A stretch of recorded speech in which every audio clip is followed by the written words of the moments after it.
Boa noite, como vocês estão? Ou bom dia para quem estiver no dia, ou boa tarde para quem estiver na tarde. Hoje a gente vai ler capítulo 30 de Isaías, que a gente sabe, né? Porque Deus pode fazer 31, 32, vamos ver. É, vamos então fazer a nossa oração para que a gente possa iniciar essa leitura abençoada. Amém. A gente sempre fala, né, um pouco sobre os ais, o quanto eles são importantes, porque eles representam juízo, né, o juízo de Deus. Então, quando você vê um ai daqueles, isso significa que Deus está colocando juízo sobre algo que ele está falando, né? Então, esse é o momento que a gente vai entrar agora sobre ai do povo obstinado. E eu acho ótimo porque é uma live que já vai iniciar falando sobre tudo aquilo que a gente entende como, por exemplo,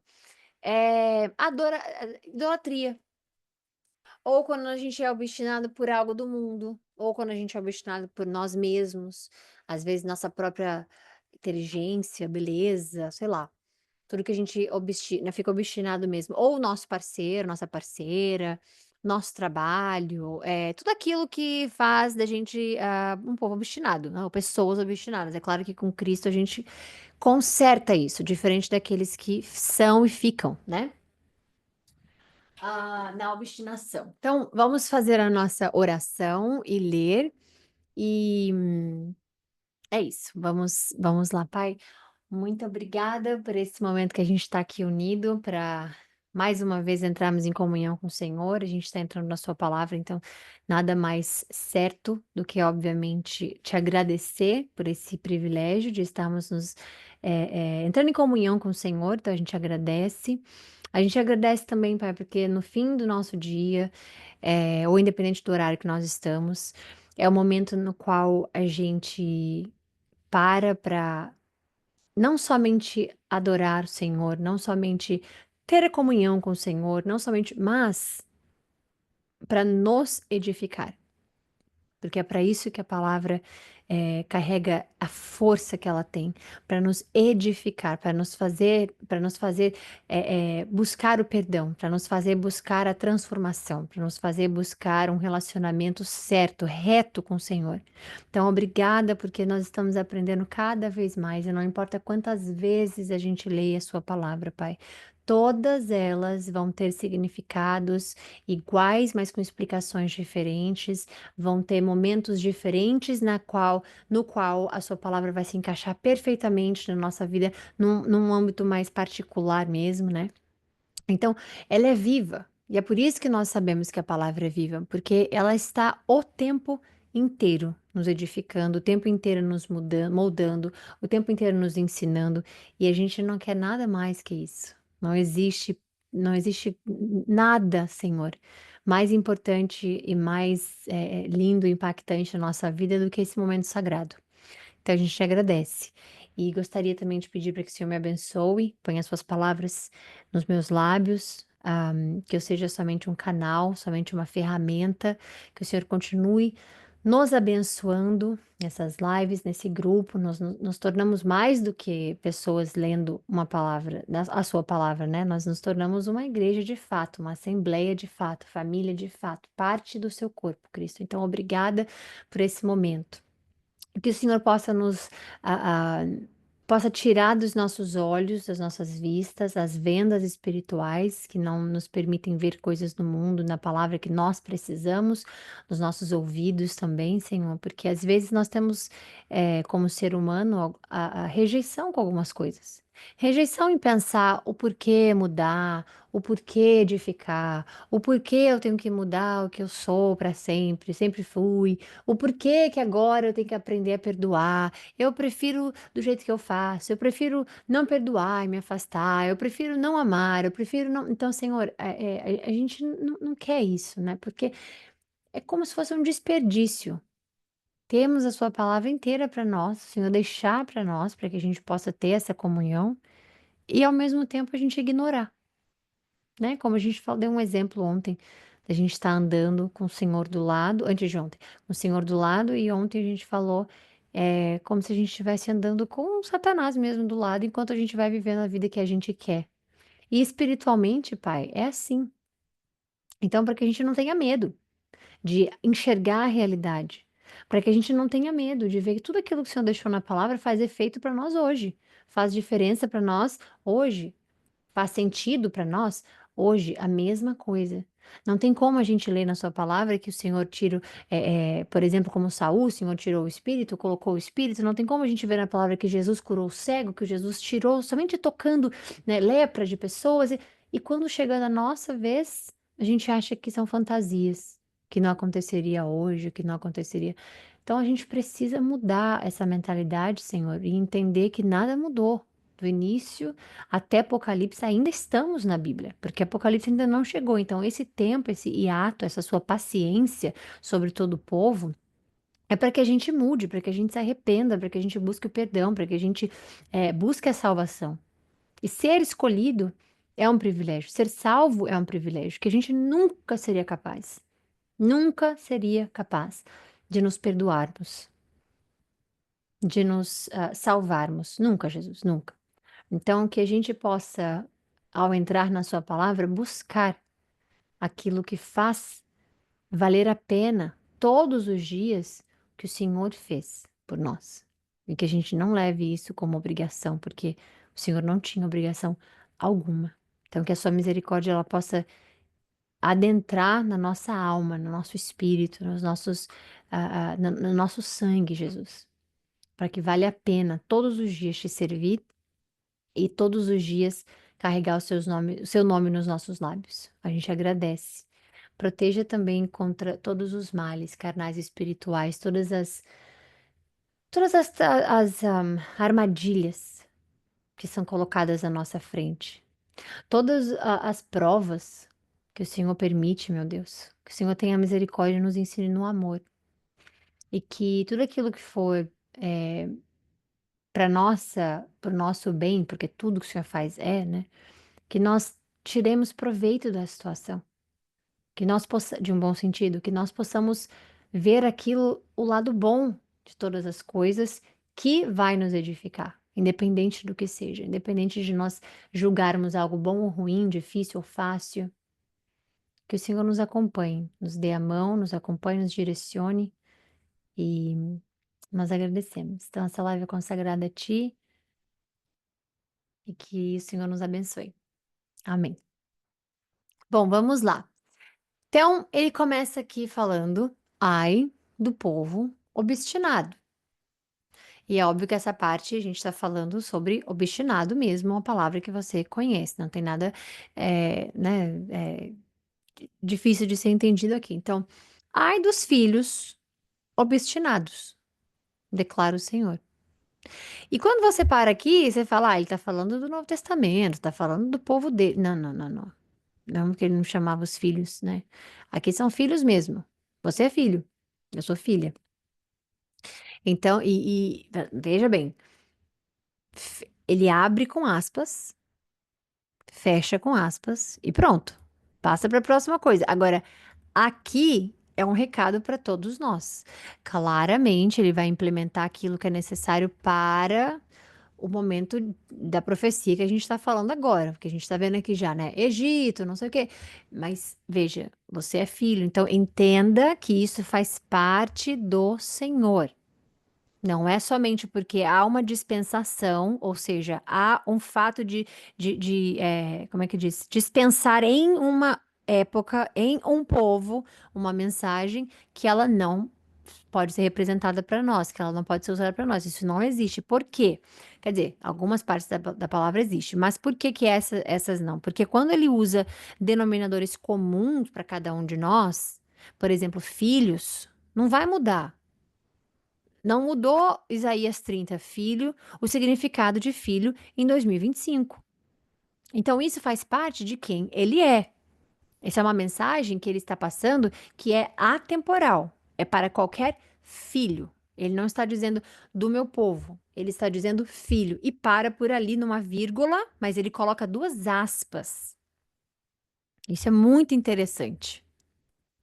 E você sabe que nada foi adicionado na palavra de Deus e nada foi tirado da palavra de Deus. A não ser, obviamente, para facilitar a leitura, a gente tem algumas coisas sim, mas neste caso é para nós. Então, ai dos filhos obstinados, declara o Senhor, que executam planos que não são meus, fazem acordo, mas não pelo meu espírito, para ajuntar pecado sobre pecado. Isso aqui, ó, agora a gente vai iniciar a parte do Egito, mas isso aqui é pra gente. Veja bem se não pode ser aplicado pra gente. Ai dos filhos obstinados. Planos que não são meus, aí depois a gente tem as consequências e fala: ai, minha vida inteira foi horrível. A minha vida inteira foi cercada de traumas. A minha vida inteira foi cercada de. Você acha que Deus daria uma vida, as escolhas, aliás, que Ele colocaria as escolhas erradas na nossa vida? Não, nós a fizemos errado. Agora, uma coisa que é maravilhosa é que Ele é um pai. Então, ele usa tudo para o seu crescimento. Todas as escolhas erradas que você fez, quando você o chama, quando você né, como eu posso explicar? Se humilha perante a ele, quando você está em um relacionamento unificado com ele, ele transforma as coisas, como nós já vimos várias vezes e ainda vamos ver. Então, quando você lê que executam planos que não são meus, ele está dizendo que faz as escolhas que eles querem por si próprio, por conta própria. Não me incluem nos planos, porque não são meus. Então você tem ali caminho A e caminho B para você escolher. Deus escolheu o caminho A para você. Mas a vida é minha, tudo é meu, eu escolho. Aí você vai para o caminho B. Tem como depois responsabilizar Deus por isso. Se o plano dele era um, você fez o outro. Agora, quando você fizer o outro e você cair, ele vai estar lá para te pegar. Então não existe esse conceito de que pequei muito, Deus não vai me querer mais. Deus nunca buscou perfeição na gente, porque Ele sabe que a gente não é perfeito. E é por isso que também está na palavra, porque lá tem tudo, quando Jesus está sentado com os pecadores, cobradores de impostos. E aí seus discípulos perguntam, o discípulo pergunta: por que que você senta junto com os pecadores? Por que que você senta junto com os cobradores de impostos? Por que que você, né? Porque ele tinha um olhar humano. Jesus é o mestre, é o perfeito, e por que que ele se mistura com essa raça? Por que que ele se mistura com esse povo? E aí o que que ele diz? Não são os saudáveis, os sadios, que precisam de médico. Então isso se aplica, né? Então, quando uma pessoa disser já pequei muito, Deus não vai me aceitar. Eu já fiz muita coisa errada, Cristo nunca vai me perdoar. Ele não veio para quem foi perdoar, para quem foi escolhido para ser perdoado. Isso aí foi uma escolha de Deus. Vou escolher X, Y, Z. X, Y, Z vai trabalhar, como é que diz? A vida da pessoa, X, Y, Z, vai edificar a sua vida. Ela já foi escolhida, ele já foi escolhido, e eles vão me servir.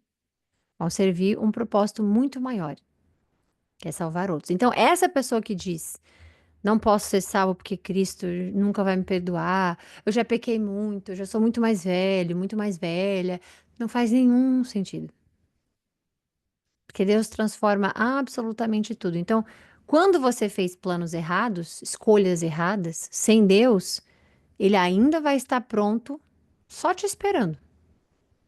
Ele ainda vai estar, olha, meu filho, vira pro caminho certo, vai. Vira que eu tô aqui. Escolhe o caminho A de novo. Aliás, o caminho A, não escolhe o B de novo, não. Então, isso só acontece quando a gente está espiritualmente lapidado, refinado. É como se os nossos ouvidos eles ficassem antenados.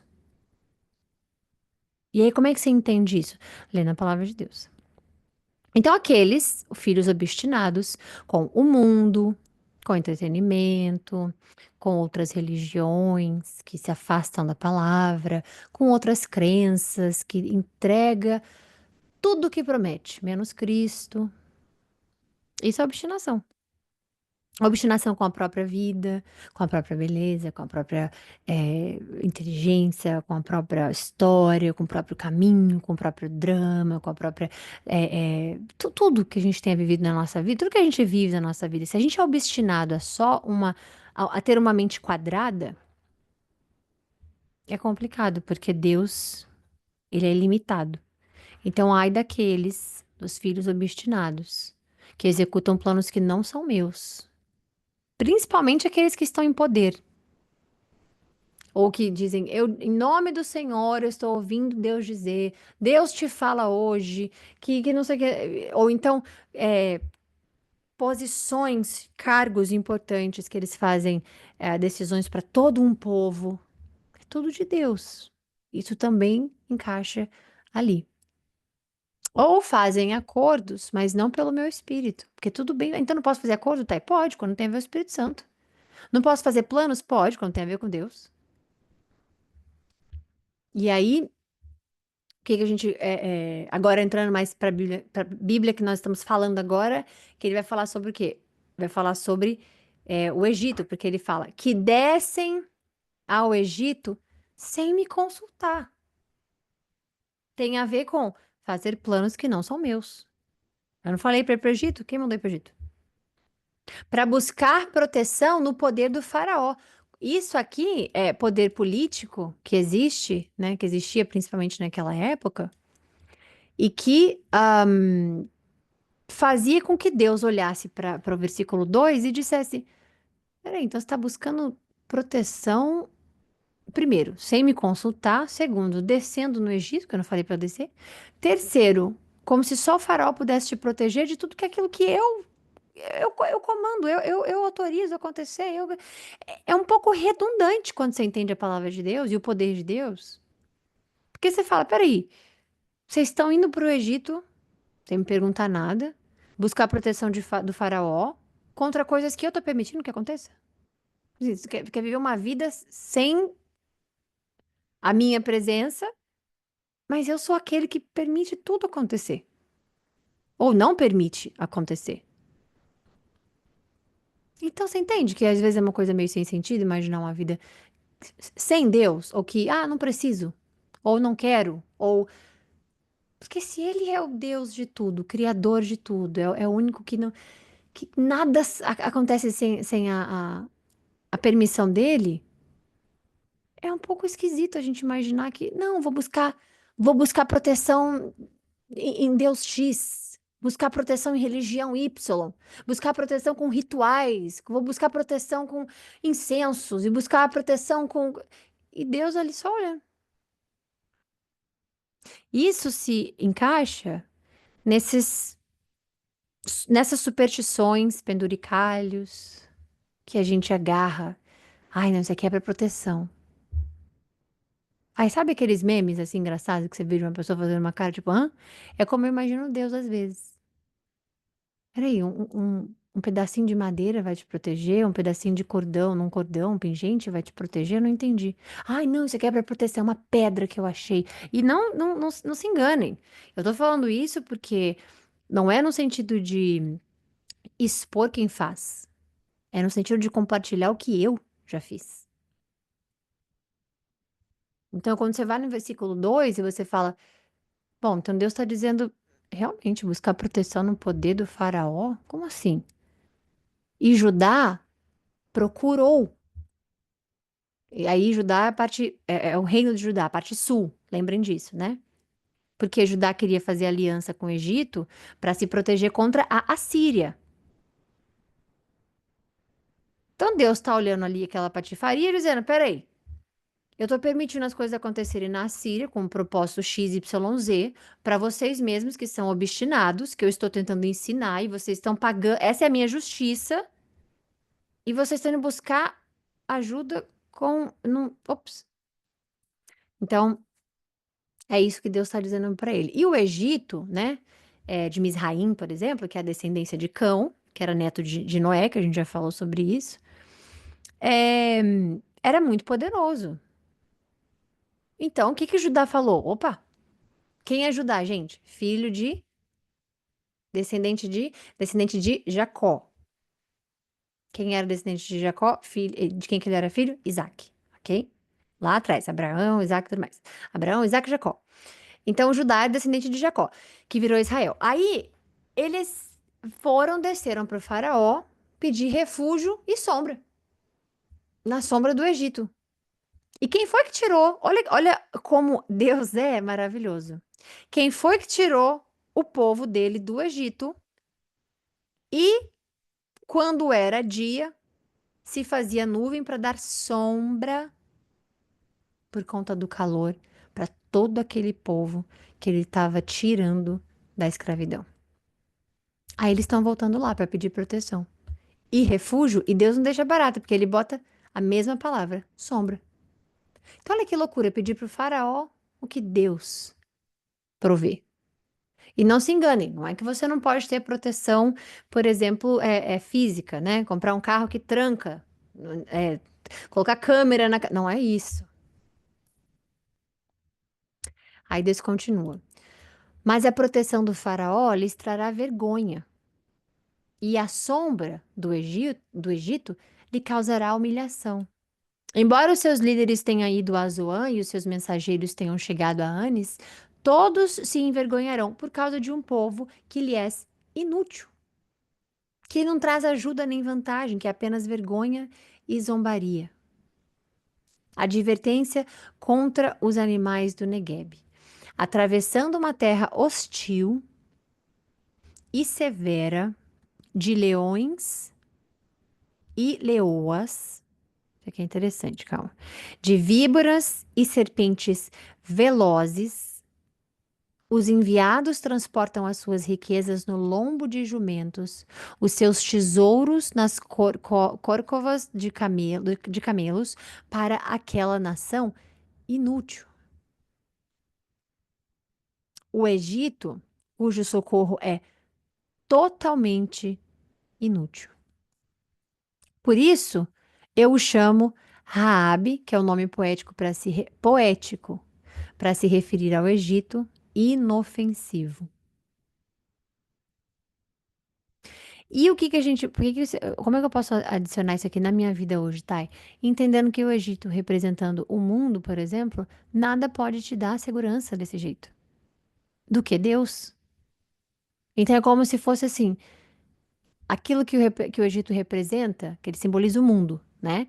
Quando você lê e entende, na palavra representando pra gente o mundo e a falsa segurança que eles podem causar, que eles podiam causar. Então, a mesma coisa de você ler o mundo aqui. O mundo cujo socorro é totalmente inútil. Você não pode. Agora vá, escreva isso em uma tábua para eles. Registre-o em um livro, para que nos dias vindouros seja um testemunho eterno. E o que que a gente está fazendo agora? A gente está lendo esse testemunho eterno, que foi escrito em tábuas, registrado em um livro, e nós agora estamos lendo. Esse povo é rebelde. São filhos mentirosos, filhos que não querem saber da instrução do Senhor. Eles dizem aos videntes: não tenham mais visões, e aos profetas: não revelem o que é o certo. Falem-nos coisas agradáveis, profetizem ilusões. Isso aqui você pode usar hoje, no mundo de hoje, no cristianismo de hoje. Aqui está escrito: os videntes que eram mandados por Deus era para fazer visões para o povo, né? Isso aqui não é vidente daqueles que Deus proibia, não. Então, eles diziam aos videntes: não tenha mais visão, a gente não quer mais. E os profetas: não nos revelem o que é o certo, a gente só quer coisa agradável. Que é o que a igreja está fazendo hoje. Quantas? Você vai lá para ouvir coisas agradáveis. Você não ouve sobre. Você já pediu perdão hoje? Já conversou com Deus para edificar a sua vida, edificar a sua história com perdão? O que é aquilo que você cometeu hoje? Como você está se sentindo hoje? Está se sentindo invejoso? Você está se sentindo invejosa? Você está se sentindo humilhado, humilhada? Você está se sentindo hoje ciumento, ciumenta? Está se sentindo odiado? Você tem ódio no coração? Sabe essas coisas que realmente incomodam o ouvido da gente escutar? Nossa, mas me chamou de invejoso.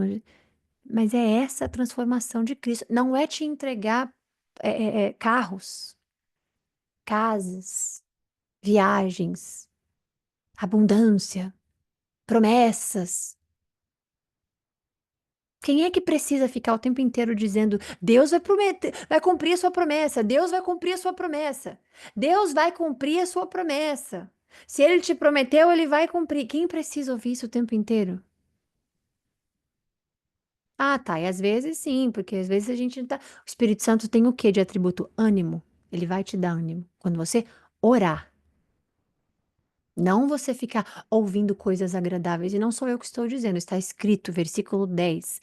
Não nos revele que é certo, não. Falem só de coisas agradáveis. Profetizem ilusões. E isso está acontecendo agora. E a palavra fala sobre isso, não só aqui, mas em todos os outros lugares. E Deus fala: deixem esse caminho, abandonem essa vereda e parem de confrontar-nos, os santos de Israel.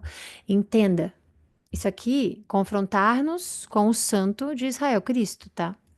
É ir contra aquilo que Cristo fala. Agora, não posso falar sobre coisas agradáveis? Claro que pode, a Bíblia fala sobre isso. Pense somente nas coisas agradáveis, no que é bonito, no que é bom. Agora, Deus não está falando, se iluda. Vá para um lugar todo domingo para você ser iludido. Não, mas disseram que Deus é fiel. Mas isso está em todo lugar, isso é na Bíblia inteira, Deus é fiel. Você tem que saber que Deus é fiel. Não, mas eles disseram que Deus vai cumprir a promessa. Qual a promessa que eles sabem que Deus te fez? Então, a, a, a, a palavra, como ela é atemporal, ela se aplica hoje também. Como a palavra é viva, ela se aplica hoje também. Ela não faz sentido se não for aplicada na sua vida. Então, cuidado, porque às vezes a gente está só lendo a Bíblia, só entendendo, mas a gente está esquecendo de aplicar na nossa vida o que Deus está deixando escrito para que seja aplicado. Não é errado, não é ruim você usar um dos dons do Espírito Santo, que é a alegria, a alegria, que é o ânimo, aliás. Mas isso vai acontecer se você estiver em, como é que diz? Comunhão com Deus. Não é quando você se veste e vai para algum lugar. Você pode se vestir para ir para algum lugar, mas quando não só te é vendido estas ilusões, porque é o que a palavra está dizendo. Profetizem ilusões. Cuidado. Por isso, diz o Santo de Israel: como vocês rejeitaram esta mensagem, apelaram para a opressão e confiaram nos perversos, este pecado será para vocês como um muro alto, rachado e torto que de repente desaba em um instante. Ele o fará em pedaços, como um vaso de barro, tão esmigalhado que entre seus pedaços não se achará um caco, que sirva para pegar brasas em lareira. Desculpa, ou para tirar água de cisterna, diz o soberano Senhor, o Santo de Israel. No arrependimento e no descanso está a salvação de vocês. Aqui a gente está falando do que é importante a gente ouvir. Também, arrependimento. Olha como Deus está falando. Olha só, uma vida com Deus, na qual você se arrepende,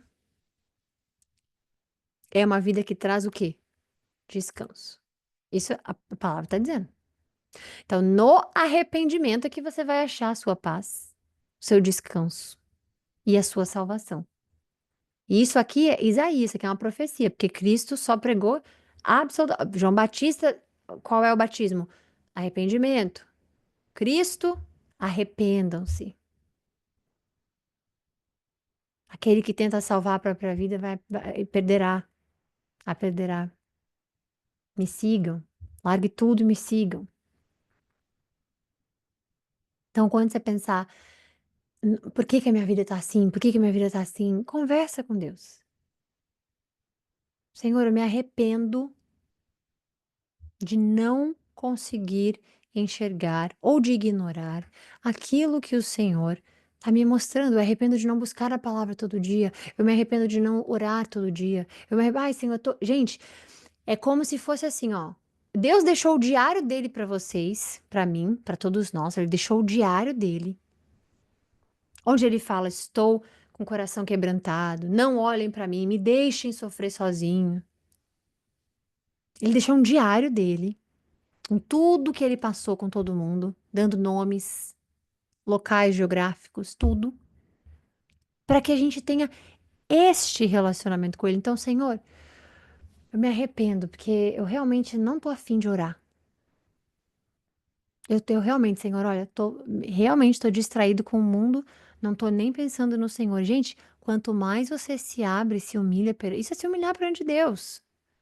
Por que que é humilhar, tá? É porque você não tá sendo soberbo. Dizendo, ai, não, eu só não orei hoje porque realmente não teve tempo, mas amanhã eu vou com certeza. Você não tem o amanhã, a palavra diz. Ele tem, e ele vai te dar se for a vontade dele. Então, o que que você faz? Senhor, eu me arrependo, porque hoje realmente prestei mais atenção no mundo do que no Senhor. Hoje realmente coloquei todas as coisas na sua frente. E tá tudo bem você falar com ele assim, porque só vai entrar a mudança quando tem arrependimento. Não existe mudança sem arrependimento. Se fosse assim, ninguém precisava ter arrependimento para receber o Espírito Santo. Era só dizer, ah, tá tudo certo. Então, se arrepender é importante no relacionamento com Deus. É onde a gente fica despido de qualquer coisa que o mundo nos faça orgulho, ego, falso entendimento do que nós somos. É isso. Então, converse com ele abertamente. Você pode conversar com ele em alta voz. Eu sempre recomendo que você peça proteção espiritual nas suas orações de voz alta, que o Senhor sempre faça com que Satanás não escute e nenhum dos seus exércitos escutem, porque além de fofoqueiro, é intrometido, então ele fica querendo ouvir o que as pessoas estão falando, fica querendo ouvir o que cada um vai para atacar ou para usar coisas externas contra nós. Então, quando for orar, Senhor, proteja a minha oração em voz alta que eu estou fazendo agora, porque ele não tem acesso à sua cabeça. Ele não tem acesso ao que está dentro de você. Você é protegido, selado pelo Espírito Santo, é o que a palavra diz. Então, o externo, ele é. Então, quando você fala coisas altas, você compartilha seus planos, você se expõe de todas as formas. Não que você não possa, mas se você se proteger antes, conversar com Deus, falar com o Senhor. Olha só, ele está falando de planos. Lá em cima, ele falou planos que não são meus. Então, ele se preocupa até com você escolher uma coisa que você não fez com ele. Então, quando você for fazer oração em voz alta, quando você for se expor de alguma forma, ora antes. Que é isso que a palavra diz, que Satanás ele fica rondando. A gente viu isso em Jó, a gente viu isso na palavra, rodando para o quê? Para aproveitar o momento certo e bum! Então, ore e se for em voz alta, peça proteção e é isso. Na quietude e na confiança está o seu vigor. Não sei especificamente se essa quietude vale exatamente com o que ele, né, nos mostrou agora, nos falou agora em relação a você estar orando com ele, para ele, se for em voz alta, mas que busque, mas tudo se for em voz baixa também, tanto faz. E na confiança está o seu vigor. Mas confiança de quê? Nele. Vocês disseram, não, nós vamos fugir a cavalo. Portanto, fugirão. Vocês disseram: cavalgaremos cavalos velozes. Portanto, velozes serão seus perseguidores. Olha só isso aqui, porque a palavra diz que o poder da vida e da morte está na língua. Entenda como as palavras fazem tanto efeito na sua vida. Olha o que Deus falou no versículo 16. Vocês disseram: não, nós vamos fugir a cavalo. Tudo bem. Então agora a cavalo vocês vão fugir. Vocês disseram, a gente vai cavalgar cavalos velozes. Portanto, velozes serão seus perseguidores. Então, você vê, às vezes a gente esquece detalhes bíblicos, assim, que é muito importante, né? Aquilo que você fala, você está compartilhando com Deus. Eu tenho um testemunho muito, muito, muito forte em relação a isso. Não vai dar tempo de eu falar tudo para a gente finalizar aqui e ver se eu consigo ler o próximo, mas de uma forma muito rápida. É, há um tempo atrás, já tem bastante tempo, mas há um tempo atrás, é, eu tava fazendo algumas escolhas, assim, de próximos passos. Sabe quando você começa a planejar assim, tipo, esse ano assim, ano que vem assado, pelo menos planos que você faz, né? E você faz planos com Deus. Mas você faz planos, aí você pensa, se organizar, digamos assim. Não é planejar certamente, porque a gente sabe que só Deus tem. Então você planeja, olha, se der tudo certo dessa forma, vai ser assim. Se não der certo dessa forma. E chegou o momento no qual eu tava tão estressada com várias coisas que eu fiz um pedido pra Deus, mas eu fiz um pedido pra Deus, gente, estressada, tá bom? Eu não tava nos meus momentos corretos, não. Eu tava estressadíssima mesmo. Sabe quando você tá assim tão estressada e já tá assim no momento tipo, ai, tanto faz. Eu fiz um pedido pra Deus. Aí eu falei, ai, tá bom, então eu quero só isso. Gente, um mês depois aconteceu, sendo que aquilo ali fez uma mudança geral na minha vida. E depois, né? Eu fui, eu fui me adaptando, obviamente, à mudança, né? Que tinha que aconteceu assim na minha vida. É, aí uma coisa no meu coração veio: você não pediu? Ah, minha gente, mas olha, na minha cabeça naquela hora, mas eu tava nervosa, eu tava estressada. E aí, o que que veio no meu coração? Se humilha. Aí eu falei, eu me arrependo de ter falado aquilo, de ter pedido aquilo. Não falei nada demais, mas só pedi. Eu me arrependo de ter pedido isso, porque na hora do meu estresse, na hora da pressão, tudo que estava acontecendo, eu queria me livrar de um problema, queria me livrar das coisas, né? Então fiz um pedido e eu me arrependo hoje. Me dá uma segunda chance. Dito e feito. De uma forma milagrosa, mesmo milagrosa. Ele tá do seu lado, aí tá dentro de você agora que não me deixa mentir. Milagrosa, ele me deu uma segunda chance. Naquilo que eu não queria que eu não queria ter pedido, né, no caso.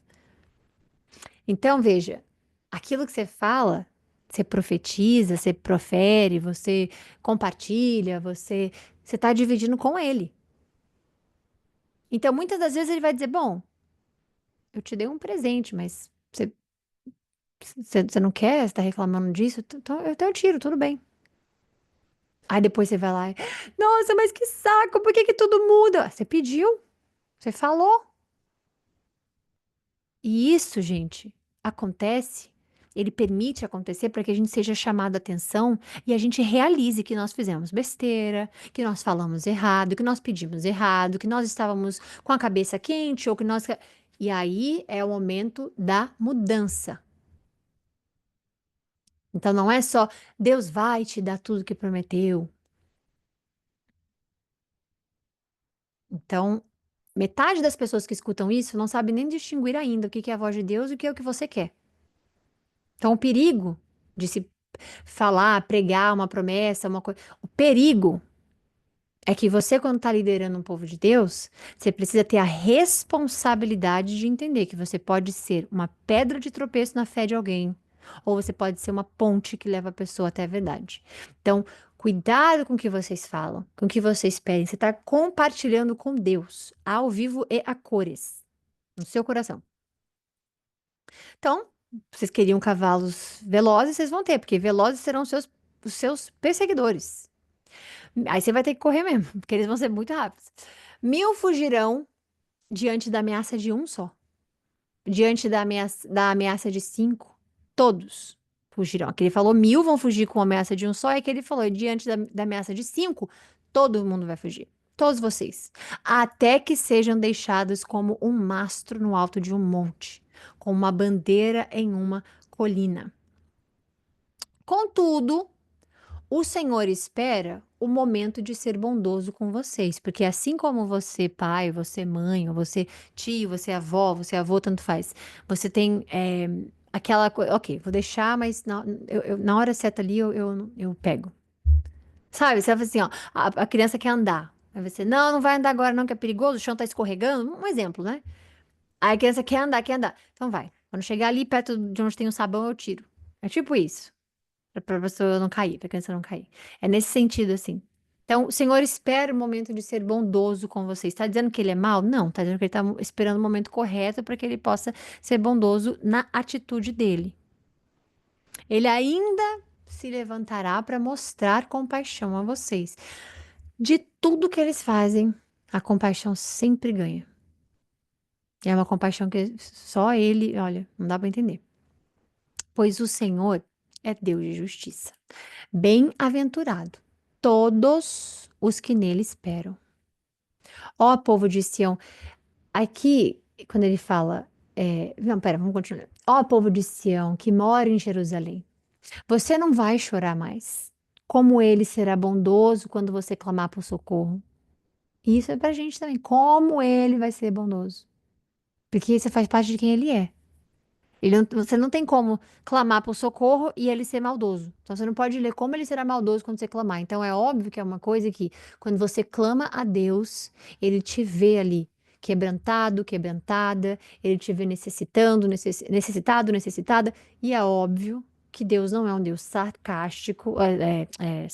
Como é que fala a palavra? Não sei. É, que tem prazer com pessoas sofrendo, coisas assim. Não sei a palavra agora, mas é um nome, é um adjetivo.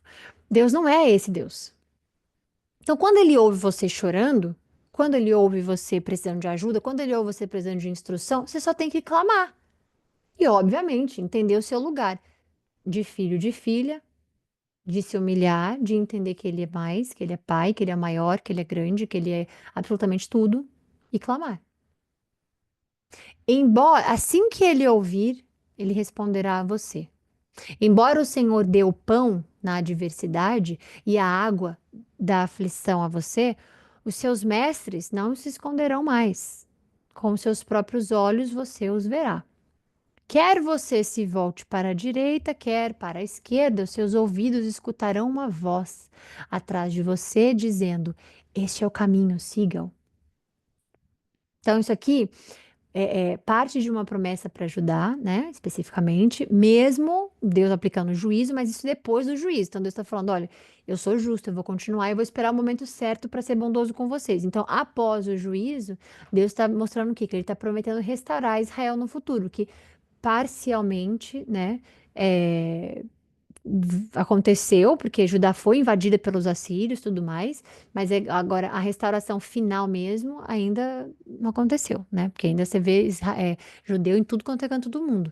E eles deveriam estar em Jerusalém, como você vê Deus ali tentando e tentando, tentando juntar esse povo para que eles sejam fiéis e morar na terra que foi prometida a eles. Aquela terra. Ó povo de Sião que mora em Jerusalém, você não vai chorar mais, com ele é bondoso. Socorro. Peraí. A aflição dos povos. O caminho siga.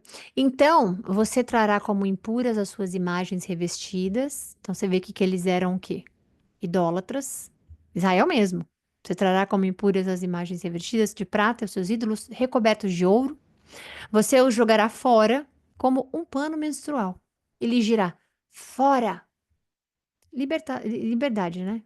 Imagina pegar todas os ídolos de prata, de madeira, e jogar fora. E ele tá falando que ó, você vai jogar fora igual um pano menstrual, que é um absorvente de hoje em dia, né? Mas se bem que ainda tem pano menstrual até hoje em alguns lugares no mundo, mas independente disso, você vai jogar fora como, ok, não é nada mais. Ele também mandará a você chuva para a semente que você semear, e a terra dará alimento rico e farto. Naquele dia, o seu gado pastará em grandes prados. Os bois e os jumentos que lavram o solo comerão forragem e sal espalhados com forcado e pá. No dia do grande massacre, quando caírem as torres, regatos de água fluirão sobre todo o monte elevado e toda a sua colina altaneira. A luz da lua brilhará como o sol, e a luz do sol será 7 vezes mais brilhante, como a luz de 7 dias completos. Quando o Senhor cuidar das contusões do seu povo e curar as feridas que lhe causou. Quando ele fala da lua, da parte da lua, que vai ser como o sol será 7 vezes maior e tudo mais, né? É, é a parte do reino milenar de Cristo, né? Que a criação inteira de Deus vai ser restaurada. Então, tudo que ele fez no Jardim do Éden vai ser restaurado. Então, vejam, de longe vem o nome do Senhor. Com a sua ira em chamas e densas nuvens de fumaça. Os seus lábios estão cheios de ira e a sua língua é fogo consumidor. O seu sopro é como uma torre impetuosa que sobe até o pescoço. Ele faz sacudir as nações na peneira da destruição. Ele coloca na boca dos povos um freio que os desencaminha. E vocês cantarão como em noite de festa sagrada. O seu coração se regozijará quando você se, como quando se vai ao som da flauta, ao monte do Senhor, a rocha de Israel. R maiúsculo Cristo. O Senhor fará que os homens ouçam a sua voz majestosa. Isso é tudo futuro, viu, gente? Que ainda não aconteceu, porque isso aqui é no nome de Cristo, milenário. O Senhor fará com que os homens ouçam a sua voz majestosa e os levará a ver o seu braço descendo com a ira impetuosa e fogo consumidor, com um açougueiro aguaceiro, açougueiro, gente, com aguaceiro, tempestades de raios e saraiva. A voz do Senhor despedaçará a Assíria, com o seu cetro a ferirá. Cada pancada que o Senhor desferir com a vara para castigá-la será dada ao som de tamborins e harpas, enquanto estiver combatendo contra ela com os seus golpes de braço, seu braço. Tofete está pronta já faz tempo. Foi preparada para o rei. A sua fogueira é funda e larga, com muita lenha e muito fogo. O sopro do Senhor, como uma torrente de enxofre ardente, a incendeia. Olha, esse aqui só tem 9, então eu vou ler, tá bom? Que ainda tem mais 4 minutos, vamos fazer o 31 também. Ai dos que confiam no Egito. Ai dos que descem ao Egito em busca de ajuda, que contam com cavalos. Eles desconfiam da. Isso aqui é o que a gente entende mesmo, né? O reino de Judá especificamente e Egito, que ele está falando agora, que é onde nós conhecemos. Por quê? Judá tentava se. Como a gente ele falou no outro capítulo, ele se aliava com o Egito o tempo inteiro para se defender da Assíria especificamente. Então, eles confiam na multidão dos seus carros de guerra, na grande força dos seus cavaleiros, mas não olham para o Santo de Israel, nem buscam a ajuda que vem do Senhor. Contudo, isso aqui pode ser, gente, pessoas, tudo que vem do Senhor, não é o Senhor, vem dele. Agora, confiar somente no Egito é diferente, porque eles não estão confiando, dizendo, Senhor, posso ir no Egito que eles vão me salvar? Aí Deus fala, pode ir. Não é isso. Então, óbvio que você vai ter ajuda, óbvio que Deus vai te enviar pessoas que te ajudam, óbvio que Deus vai usar, óbvio que Ele vai. Mas é para vir dele. Não você confiar naquele que tem mais carros de guerra, mais isso, mais aquilo. Vem dele. Agora, se aquele que ele enviou tem os carros de guerra, aí você vai, mas tem que vir dele. Contudo, ele é também sábio e pode trazer a desgraça. Ele não volta atrás naquilo que falou. Ele se levantará contra a casa dos perversos, contra quem ajuda os maus. Mas os egípcios são homens, não Deus. Seus cavalos são carne, não espírito. Olha que bizarro, gente. Nunca lembro de ter lido isso. Mas os egípcios são homens, não Deus. E os seus cavalos são carne e não espírito. Olha que coisa bizarra. Maravilhoso, lindo. Quando o Senhor estender a mão, aquele que ajuda tropeçará. Aquele que é ajudado cairá. Ambos perecerão juntos. Assim diz o Senhor. Como quando o leão grande ou o leão jovem, ruge ao lado da presa e contra ele se junta um bando de pastores, ele não se intimida com os gritos deles, nem se perturba com seu clamor. Assim diz o Senhor dos Exércitos. Peraí. Assim o Senhor dos Exércitos, desculpa, descerá para combater nas alturas do Monte Sião. Como as aves sobrevoam sobre o ninho, assim o Senhor dos Exércitos protegerá Jerusalém. Ele a protegerá e livrará. Ele passará sobre ela e a salvará. Voltem para aquele contra quem vocês se revoltaram tão profundamente, ó israelitas. Cristo, Deus, no caso, né? Ele está falando, voltem para mim, porque vocês se revoltaram tão profundamente. Pois naquele dia cada um de vocês rejeitará os ídolos de prata e de ouro que as suas mãos pecaminosas fizeram. A Assíria cairá por uma espada que não é de homem. Uma espada não de mortais a devorará. Todos fugirão da espada, e os seus jovens serão sujeitos a trabalhos forçados. A sua fortaleza cairá por causa do pavor, ao verem a bandeira da batalha. Os seus líderes entrarão em pânico, declara o Senhor, cujo fogo está em Sião, cuja fornalha está em Jerusalém. Então, aqui, Deus mostrando, obviamente, né, sobre Judá tentar se alinhar com o Egito e buscar neles, mas aí, obviamente, né, Judá confiava nos exércitos, cavalos que o Egito tinha, mas não confiava em Deus. E isso mostra que o poder humano, ele sempre vai falhar quando tem a ver com o plano divino de Deus. Sempre vai falar no plano divino de Deus, sempre. Então, quando ele fala, por exemplo, sobre as aves, né, e que Deus protegerá Jerusalém e tudo mais lá em cima, é uma proteção que Deus tem sobre Israel e vai fazer sempre sobre Israel. E quando, obviamente, né, tá falando sobre a Síria, que ele tá dizendo que a Síria cairá, essa parte aqui, no 8, essa profecia já foi cumprida. E a gente vai ver isso muito logo. Em Isaías também, mas ela já foi cumprida, porque o anjo do Senhor, né, que a gente obviamente sabe, quer dizer, a gente vai ver quem é o anjo, que eu não sei exatamente. O anjo do Senhor, ele matou 185 mil assírios em uma só noite. Isso a gente vai ver mais lá na frente. Então, essa profecia específica já se cumpriu, né? Agora, o restante da proteção total, a vista do monte, tudo isso tem a ver com o reino que Cristo vai fazer por 1000 anos aqui na Terra, tá bom? Então é isso. Finalizamos hoje. Graças a Deus a gente conseguiu fazer dois, porque por mais que seja muito bom e a gente explicar e falar tudo mais, é sempre bom quando a gente vai, né, progredindo indo mais à frente também, porque a gente tem muito a aprender, muito a ler, mas obviamente agradecer a Deus por essa live maravilhosa e agradecer os 2 capítulos que foi permitido que a gente lesse. Tá bom? Então, fiquem com Deus. Até amanhã, se Deus quiser. Um beijo para vocês. Bom descanso. E amanhã a gente volta, se Deus quiser.